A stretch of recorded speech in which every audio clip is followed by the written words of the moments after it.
जनाब, तो इस वक्त यहाँ पे हो रहे हैं रात का 1 बज रहा है और मैं अपने लिए चाय बना रही हूँ।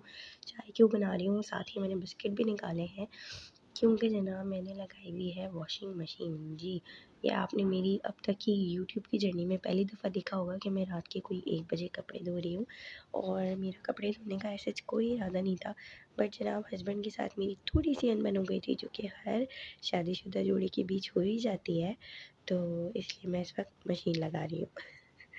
और ये देखिए जनाब, मैंने चादरें-वादरें भी धो दी हैं और इसीलिए मैंने अपने लिए चाय बनाई है, क्योंकि ऑलरेडी मैं कोई 1 हफ़्ते से बीमार हूँ।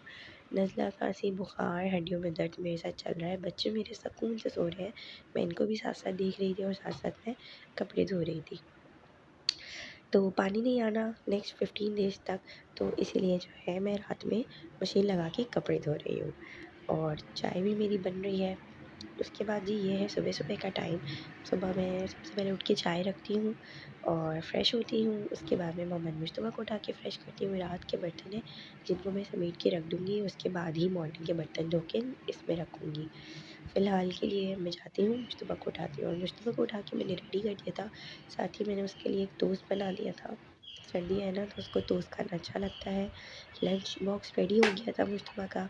लंच में मैंने उसका चॉकलेट सैंडविच दिया है, माइलो दिया, एक बिस्किट और एक बबल। तो इतना इनफ होता है मुश्तबा के लिए। वो खुद कहता है मम्मा मेरा पेट भर जाता है। तो यहाँ पे हम वो नाश्ता कर रहे हैं। पानी की बॉटल भी मैंने फिल कर दी है। तब तक इनके बाबा उठेंगे और उनके लिए भी नाश्ता बनाऊँगी। सर्दियाँ हो गई ना, तो सुबह उठने का मेरा बिल्कुल दिल नहीं चाहता, बट क्या करें, उठना पड़ता है, बच्चे को भेजना है। और यहाँ मैंने मोहम्मद मुश्तबा को स्कूल के लिए बाय-बाय कर दिया था और अब मैं पर्दा-वर्दा डाल दूँगी ताकि रोशनी-वोशनी ना आए, जो थोड़ी बहुत ठंड हो गई है ना, वो भी अंदर ना आए। और फिर मुझे जाके मिराल को सुलाना है और अगर मुझे भी नींद आई तो मैं साथ ही उसके थोड़ी देर लेट के सो जाऊँगी। और फिर तकरीबन मैं उठती हूँ 10 बजे के करीब और जितने भी काम होते हैं ना, वो कंप्लीट कर लेती हूँ। वैसे आज मुझे वॉशरूम वगैरह भी नहीं धोना है, क्योंकि वो सब मैंने रात में वॉश कर दिया था। जब मैं कपड़े धो रही थी तो साथ ही मैंने वॉशरूम वगैरह वॉश कर दिया था, वॉश बेसिन वॉश कर दिया था, क्योंकि जब मैं जाग ही रही हूँ और मैं भीग गई हूँ, तो मैंने कहा सारे काम कर लेती हूँ, सुबह मैं आराम से रेस्ट करूँगी। तो अब यहाँ पर मैं बेडरूम वगैरह समेटूँगी अपना। सर्दी आती है ना, तो ये ब्लैंकेट्स निकल आते हैं और बस हमारे घर तो एक ब्लैंकेट निकल ही आता है, क्योंकि मेरे हस्बैंड की आदत है, वो पूरा साल ब्लैंकेट ओढ़ के सोते हैं। और मुश्तबा की भी आदत है। बाकी के ब्लैंकेट्स मैंने अब निकाले हैं। तो बस यहाँ पे मैं ब्लैंकेट फ़ोल्ड करके रख रही हूँ, रूम को समेटूँगी। अच्छा, आप ऊपर से जितना समेट लेना घर, ऊपरी तौर पे जितना फैला होता है रात में, अगर पहले आप ये समेट लेना तो समझे आपका आधे से ज़्यादा काम हो जाता है, क्योंकि घर तो इतना गंदा नहीं होता जितना ये ऊपरी चीज़ें फैली हुई होती हैं। तो बस ये मेरे हस्बैंड का ब्लैंकेट है। आज मेरे हस्बैंड जो है ना, कल रात में इसी रूम में सोए थे, क्योंकि मुझे बहुत ज़्यादा खाँसी है, साथ ही बच्चों को भी नज़ला खाँसी चल रहा है। तो मेराल को भी नज़ला खाँसी है, जिसकी वजह से बहुत चिड़चिड़ी हुई हुई है। तो रात भर वो थोड़ी-थोड़ी देर में रो रही थी या फिर हम लोगों को खाँसी हो रही थी। तो मैंने हस्बैंड से यही कहा कि आपकी नींद पूरी नहीं होगी, आप डिस्टर्ब रहेंगे, तो बेटर है कि आप दूसरे रूम में सुकून से सो जाएँ। हम लोग तो पूरी रात ही डिस्टर्बेंस रहती है और मेरी तो रातें ऐसे ही जागते हुए गुज़रती हैं। आप यकीन करें, कोई ज़माना हुआ होगा कि मैंने प्रॉपर रात की नींद ली हो, क्योंकि ऑलरेडी मुझे 2 बज गया था कपड़े समेटते-समेटते। उसके बाद मैं थोड़ी देर आके लेटी हूँ। बस मुझे पता था चाय पीने के बावजूद भी कि जब मैं पंखे में जाके लेटूँगी ना, मेरा जिस्म बैठने लगेगा, मुझे नज़ला हो जाएगा। और वही हुआ, मुझे नज़ला हो गया, मेरा जिस्म बैठने लग गया बस। और उसके बाद तो फिर थोड़ी-थोड़ी देर में मिराल ने मुझे जगाना शुरू कर दिया। और ये मुश्तबा की साइकिल है, ये भी इसी रूम में आ गई, क्योंकि मुश्तबा को आजकल साइकिलिंग का बहुत जुनून चढ़ा हुआ है। तो मैंने एक पायदान था, ये यहाँ रख दिया है, इसके ऊपर इसकी साइकिल रख दी है, ताकि ये ना गंदी-गंदी साइकिल बार-बार कारपेट पे लेके ना आए बाहर से अंदर। और आज आपको काफ़ी ज़्यादा चेंजेस मिलेंगे मेरे व्लॉग के अंदर। तो अगर एंगल रूम का ज़्यादा बड़ा नज़र आ रहा हो, तो प्लीज़ मुझे बताइएगा कि आज आपको कुछ चेंज लगा है या नहीं, क्योंकि आज मैं ना अलग तरीके से कुछ शूट कर रही हूँ। तो ये सब मैं आपको बाद में बताऊँगी। मिराल भी यहाँ उठ के बैठ गई है और मुझे देख रही है, मैं साथ-साथ इससे बातें कर रही थी और साथ-साथ जो है ना रूम भी समेट रही थी। रात में मैंने जो कपड़े धोए थे उनको भी मैं हाथ पे तह लगा रही थी, क्योंकि दरवाज़ों पे मैंने चादर डाली थी। आपको पता है मेरे घर में इतनी जगह नहीं होती है कि मैं कपड़े जो है सब अच्छे से फैला सकूँ। तो अब जो चादरें या दुपट्टे वगैरह होते हैं वो मुझे लाज़मी दरवाज़े के ऊपर डालने पड़ते हैं और वो जल्दी भी सूख जाते हैं क्योंकि मेरी ड्रायर वाली मशीन है, तो उसमें ज़्यादातर कपड़े सूख जाते हैं। जो थोड़ी बहुत सीलन रह जाती है ना, इसलिए बस मैं रूम में डाल देती हूँ, वो फटाफट से वो भी ड्राई हो जाते हैं। तो रात को मैंने डाले थे, सुबह तक अच्छे से ड्राई हो गए थे। तो मैंने जब रूम समेटा, साथ ही मैंने तमाम तर चादरें, दुपट्टे दरवाजे पे से उतार दिए क्योंकि मुझे बहुत ज़हर लगता है। अच्छा, यहाँ पे जो बेडशीट आपको मेरे बेड पे नज़र आ रही है ना, चॉकलेट ब्राउन कलर की, ये मेरी शादी की रात बिछाई थी इन लोगों ने। असल में ये मेरी वेडिंग नाइट की नहीं है बेडशीट, बट इन लोगों को ये अच्छी लगी थी तो मेरे ससुराल वालों ने ये बिछा दी थी मेरी वेडिंग नाइट पे। तो ये एक वाहिद बेडशीट है जो बाहर है, जो फैंसी बेडशीट है मेरी, जो बाहर निकली हुई है। इसके अलावा मेरी जितनी भी फैंसी बेडशीट्स है ना, वो सब ट्रंक के अंदर है। वो ट्रंक जो हम सबको जहेज़ में अपने मैकों से मिलता है ना, मुझे भी वही ट्रंक अपने जहेज़ में मिला था। तो बाकी की जितनी भी मेरी फैंसी वाली अच्छी वाली बेडशीट्स है ना, वो अभी तक मेरे ट्रंक के अंदर ही हैं, क्योंकि बस वही होता है ना, एक दफ़ा जो चीज़ नहीं निकलती वो फिर निकलती ही नहीं है। ऐसा ही कुछ मेरे साथ हुआ, ये बेडशीट बिछ गई थी ना, तो बस ये एक बाहर रह गई है। इसके अलावा जो असल में मेरी वेडिंग नाइट की अच्छी वाली बेडशीट थी वो अंदर है, वो मैंने आज तक नहीं बिछाई। जब भी मैं बिछाने का सोचती हूँ तो मेरे हस्बैंड कहते हैं कि वो कंफर्टेबल नहीं होती। बस तो यही एक गम है जो मेरे दिल में है कि मैंने आज तक अपनी वेडिंग नाइट की बेडशीट्स को यूज़ नहीं करा। खैर जनाब, अब रूम वगैरह मैंने ऊपरी तौर पे समेट दिया था। उसके बाद मैं मेराल का मुँह हाथ धुलाने के लिए आ गई थी कि इसको फ्रेश कर देती हूँ। डायपर वगैरह इसका मैं चेंज कर चुकी थी पहले ही। तो अब यहाँ जो है ना, मैं इनका मुँह हाथ धुला रही हूँ। उसके बाद मैं इनको नाश्ता कराऊँगी और नाश्ते में आज मैंने मेराल को वही बॉयल एग खिलाना है। कोशिश होती है मेरी कि ये अल्टरनेट डेज़ पे, नहीं तो 2 दिन के बाद बॉयल एग खा ले, वरना जो है ना, बट मौसम बदल रहा है और फिर बच्चों के लिए सर्दी जो होती है ना, पहली दूसरी सर्दी, वो बहुत तकलीफ़ का बाइस बनती है। फ़िलहाल के लिए मैडम को नज़ला खांसी हो रहा है, और नज़ला खांसी भी इसलिए क्योंकि जब मौसम चेंज नहीं हुआ था उससे 2 दिन पहले बहुत सख्त गर्मी हो गई थी। तो उस दौरान ना हम लोगों ने आइसक्रीम खाई थी और जब एकदम 2 दिन के बाद मौसम बदला तो हम सब बीमार हो गए। तो बस यही हुआ है हमारे साथ कुछ। मिराल को नाश्ता करवा दिया था, उसके बाद मैं किचन में आ गई थी क्योंकि रूम वगैरह मैंने अच्छे से समेट दिए थे सब, और झाड़ू की ज़रूरत नहीं थी, बट थोड़ी बहुत मैं सफाई करूँगी तो वो मैं आपके सामने ही करूँगी। अब जो है ना, मैं किचन में जो बर्तनों का रह गया उसको खाली करूँगी और उसके बाद ही मैं इसमें फिर नाश्ते वगैरह के जो बर्तन है ना, वो धो के इसके अंदर रखूँगी। अभी जो है मैं साथ-साथ मिराल को भी देख रही थी क्योंकि उसको नज़ला हो रहा है, तो मैंने रुमाल अपने पास ही रखा है कि जैसे उसको नोज़ी वगैरह आए तो मैं साथ-साथ क्लीन करती रहूँ। और मिराल को जो है ना, मैंने अंदर एक वार्मर पहना दिया है। वैसे तो अभी इतनी ठंड नहीं आई है, लेकिन मैं क्या करूँ, उसको इतना नज़ला और खाँसी हो गई है कि मुझे उसे जो है ना कवर करके रखना पड़ रहा है। तो बस यहाँ जो है ना, वो मेरे साथ-साथ थी, मुझे बातें कर रही थी मुझसे। फ़िलहाल तो मिराल एकदम क्लियर नहीं बोलती, लेकिन अपनी ज़ुबान में जो बोलती है वो मैं तो समझ जाती हूँ। तो इसलिए मैं जो हूँ ना, उससे बातें कर रही हूँ यहाँ पे, और साथ-साथ किचन के बर्तन भी समेट रही हूँ। तो बस यही जो है ना, जब तक मुश्तबा नहीं आता, हम अम्मा बेटी की बातें आपस में एक दूसरे के साथ चलती रहती हैं, साथ साथ बर्तन भी समेट रहे हैं। उसके बाद मैं बर्तन वॉश करूँगी और आप देखिए, मिराल वहीं खड़ी होती है जहाँ पे मोस्टली मैं खड़ी होती हूँ, या तो ये मेरे पैरों में आ रही होती है, मुझे बार बार इसको कहना पड़ता है कि मिराल हट जाओ, मम्मा को जगह दे दो, गिर जाओगी। तो इसीलिए ना हमारी कन्वर्सेशन आपस में चिट चैट चलती रहती है। और बेटियाँ तो वैसे ही बहुत प्यारी होती हैं, और अभी तो ये बहुत छोटी है। तो अभी ये क्या करती है, जो मसालों वाली ड्रॉस है ना, जहाँ पे मैंने तमाम तर मसाले रखे हुए हैं, अब ये उसका हाथ जो है ना वहाँ पे भी जाने लगा है। तो ये वहाँ से मसालों के पैकेट निकाल के उनमें से मसाले जो है ना, ज़बान से चाटती है, कोशिश करती है कि मैं चाटूँ। जो सील पैक है वो तो इसको नुकसान नहीं देते, लेकिन एक दफ़ा क्या हुआ था, एक जो है ना यूज़ हुआ हुआ मसाला था, वो ये चाट रही थी, और जब मैंने देखा तो टिक्का मसाला था। तो और ये इतने मज़े से उसको चाट चाट के खा रही थी, इसको बहुत मज़े का लग रहा था। अब पिछले व्लॉग्स में आप देखेंगे मेरी काफ़ी अच्छी और चहकती हुई आवाज़ होती है। वापस से वही हो जाएगी। तो अब यहाँ पे मैंने लंच और डिनर की प्रिपरेशन, जो भी आप उसे कहें, शुरू कर दी है। प्याज को मैं कट कर रही हूँ, और मैंने आज डिसाइड कर लिया कि मुझे बनाना है आलू मटर कीमा। तो बस जनाब, उसकी तैयारी करते हैं जल्दी जल्दी से।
संडे को ये हुआ था कि संडे को जो है ना मैंने कुकिंग नहीं करी थी, क्योंकि सैटरडे नाइट मेरी अम्मी के घर दावत थी, मेरी अम्मी अबू की एनिवर्सरी थी। मैं आगे उसका क्लिप अटैच कर दूँगी। तो सैटरडे नाइट का खाना मैंने अपनी अम्मी के घर खाया था, और अम्मी ने साथ ही मुझे खाना पैक करके दे दिया था, क्योंकि मेरी तबीयत ठीक नहीं थी।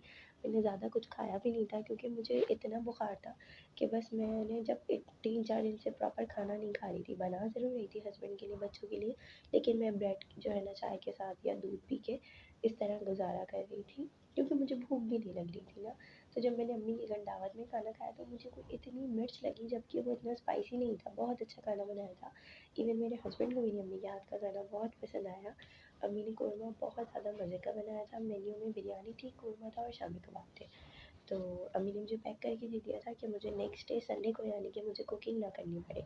तो संडे को हमने लंच में वही खाना खाया था, और फिर इवनिंग में मेरे हस्बैंड ने कहा कि आप खाना नहीं बनाओ, बस शाम की तो बात है, हम बाहर से खा लेंगे या बाहर कहीं चले जाएंगे, क्योंकि संडे को हम वैसे ही आउटिंग करते हैं। लेकिन क्योंकि मेरी तबीयत ठीक नहीं थी तो इस पूरा वीक मैं कहीं नहीं गई संडे को, इसलिए मैंने कहा चलिए ओके ठीक है, हम बाहर चले जाएंगे, क्योंकि मुश्तबा की एक ही छुट्टी होती है, तो उसको कोई ना कोई जो है ना एक्टिविटी चाहिए होती है करने के लिए ना, क्योंकि फिर वही पूरा वीक जो है ना एग्जॉस्ट, स्कूल का होमवर्क, घरेलू रूटीन, इसी में गुजर जाता है। और यहाँ पे जो है ना मैं खाना चढ़ा दी थी, तो प्याज के साथ में जितने भी साबुत गर्म मसाले ना वो डाल देती हूँ, 2 से 3 मिनट फ्राई करके इसके अंदर कीमा ऐड कर देती हूँ। कीमे का जब खुद का पानी ड्राई हो जाता है, उसके बाद मैं इसमें ड्राई मसाले डाल के 2-3 मिनट भून के फिर टमाटर ऐड कर देती हूँ। बस सिंपल सी रेसिपी है, लेकिन बहुत मज़े से बनता है। और इसके अंदर जो है ना मैं कुटी लाल मिर्च, पिसी लाल मिर्च, हल्दी, नमक यही सब ऐड करती हूँ, और बाद में हरी मिर्च काट के डाल देती हूँ, हरा धनिया डाल देती हूँ। तो बहुत सिंपल सी रेसिपी है। और जब सर्दी आ जाती है तो मटर ना खाई जाए ऐसा तो हो ही नहीं सकता। पता है मुझे कि मटर बहुत ज़्यादा महंगी है, बट हम 2 से 3 बंदों के लिए 1 पाव मटर ही बहुत होती है। मैंने लास्ट टाइम 1 किलो मटर मंगवाई थी, उसमें से जो है तकरीबन पाव सवा पाव के करीब मटर बच गई थी, तो वो मैंने फ्रीज़ कर दी थी। तो आज मैं वही मटर इस्तेमाल कर रही हूँ, क्योंकि मेरे फादर इन लॉ का ऑपरेट हुआ है, तो आजकल जो है ग्रोसरी का डिपार्टमेंट मेरे हस्बैंड के पास है। तो जब मैं कोशिश करती हूँ कि जो चीज़ घर में है ना वो बना लूँ, ताकि उनको ग्रोसरी करने जाना ना पड़े और ज़्यादा प्रॉब्लम ना हो। तो जब कुछ नहीं होता तो फिर हस्बैंड से कह देती हूँ, तो फिर वो जब मुश्तबा को स्कूल छोड़ने जाते हैं उसके बाद मुझे वेजिटेबल्स ला के दे देते हैं। फ्रूट्स वगैरह तो हम रात में बाहर निकलते हैं तो ले लेते हैं। जी जनाब, तो बस यही चल रहा है आजकल कुछ लाइफ में। पूरे वीक के काफ़ी सारे डिस्कशन आज मैंने आपके साथ कर लिए हैं। कुछ अपने दिल का हाल अहवाल आपके साथ शेयर कर लिया है, और नेक्स्ट ब्लॉग में आप देखेंगे मैंने कुछ शॉपिंग करी थी, वो मैं आपके साथ लाज़मी शेयर करूँगी। बच्चों की विंटर शॉपिंग करी थी, घर की कुछ चीज़ें लेनी थी, वो खरीदी थी मैंने। ऑन एंड ऑफ बीच में जब मैं निकली थी तो मुझे कुछ एक आध ज़रूरी चीज़ें घर के लिए चाहिए थी, तो वो मैंने ले ली थी। तो इंशाल्लाह नेक्स्ट व्लॉग में मैं आपके साथ वो शेयर करूँगी। अभी जब मैं वॉइस ओवर कर रही हूँ ना तो मिराल सो के उठी है, और मैंने कमरे का जो फ़ैन है उसको बंद कर दिया, क्योंकि मुझे पंखे की हवा को इतनी ज़हर लग रही है, और मिराल को भी बुरी लग रही है, पता है। वरना मिराल की तबीयत ठीक होती है ना तो वो इशारा करके कहती है कि फ़ैन चला दो। लेकिन अभी उसको भी नज़ला, खाँसी और ठंड लग रही है ना, तो इसलिए वो भी सुकून से बैठी हुई है, अभी मुझे तंग नहीं कर रही। तो बस मैंने ऊपरी तौर पे घर नॉर्मली समेट ही लिया था, जैसे मैंने आपको शेयर करा है वीडियो में, इसी तरीके से। और उसके बाद जो डस्टिंग वगैरह होती है वो मैं डेली की डेली कर लेती हूँ। अच्छा, इस व्लॉगिंग का ना मुझे बहुत बड़ा फ़ायदा भी होता है कि ऑन रिकॉर्ड रहता है कि भाई मैं घर में क्या काम करती हूँ, क्या नहीं करती। तो बस जनाब, खाना वाना चढ़ा के उसके बाद मैं आटा गूँथने के लिए आ गई थी, क्योंकि मुझे साथ ही ना आटा वगैरह गूँथना था। आटा जो है ना थोड़ा सा ही रखा हुआ था, तो वो इतना नहीं था कि रात में भी हो जाए हमें। तो मैंने कहा अभी गूँथ लेती हूँ, अभी मुश्तबा अभी स्कूल गया हुआ है, और अभी मॉर्निंग में जितने काम हो जाते हैं ना, तो उसके बाद जो है ना मैं पूरा दिन ऑलमोस्ट फ्री होती हूँ। फ्री का मतलब ये नहीं है कि मैं बिस्तर पे लेटी रहती हूँ या बैठी रहती हूँ। आप खुद भी बच्चों की जो माएँ होती हैं, जिनके बच्चे छोटे होते हैं, उनको इस बात का अंदाज़ा होगा कि जो बच्चों वाली माँ है ना वो कभी सुकून से नहीं बैठ सकती। बच्चों के कोई ना कोई काम चलते ही रहते हैं। लाइक अभी मुश्तबा स्कूल से आ जाएगा, उनको नहलाना-धुलाना, लंच करवाना, उसके बाद उनको एंटरटेन करना है, उसके बाद उनको होमवर्क करवाना है। बच्चों को सुलाना भी एक बहुत बड़ा टास्क होता है, क्योंकि वो सोते तो वो खुद नहीं है, लेकिन जो वो सोते नहीं हैं उसके बाद जो उनका मूड स्विंग होता है ना, तो वो फिर अपनी अम्माओं को, घरवालों को परेशान कर रहे होते हैं। तो इसलिए उनको सुलाना भी बहुत ज़्यादा ज़रूरी होता है। तो उम्मीद कर रही हूँ आपको व्लॉग पसंद आ रहे होंगे। पसंद आ रहे हैं तो प्लीज़ चैनल को सब्सक्राइब कर दीजिए, वीडियो को लाइक कर दिया करें, और अपने फ्रेंड्स एंड फैमिली के साथ मेरे व्लॉग्स लाज़मी शेयर किया करें। आटा गूँथ के फ़ारिग हुई थी तो मैंने कहा साथ ही कीमा चेक कर लेती हूँ। कीमे का अपना पानी जो है वो तमाम तर ड्राई हो चुका है। तो बस यहाँ पे मैं मसाले ऐड करूँगी और उसके बाद टमाटर वगैरह ऐड करके कीमे को पकने के लिए रख दूँगी।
इतनी देर में मेराल को भूख लग रही थी और उसने फ़ीडर पीना था क्योंकि वो दूध माँग रही थी, इशारा करके मुझे बता देती है।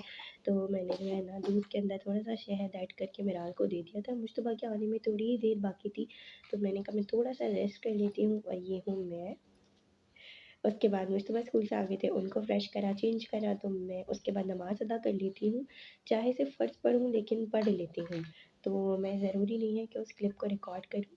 तो यहाँ पे मेराज जो है ना तस्बीह लेके शरारतें कर रही थी तो मैंने रिकॉर्ड कर लिया है और खाना जनाब हमारा रेडी है। हरा धनिया वगैरह मैंने इसमें सब डाल दिया था। तो अब मैंने रोटी बनानी है, मुश्तबा को लंच करवाना है, बस एक रोटी बनानी होती है। मैंने आपके साथ शेयर किया कि मैं लंच नहीं करती, मैं डाइट कर रही हूँ।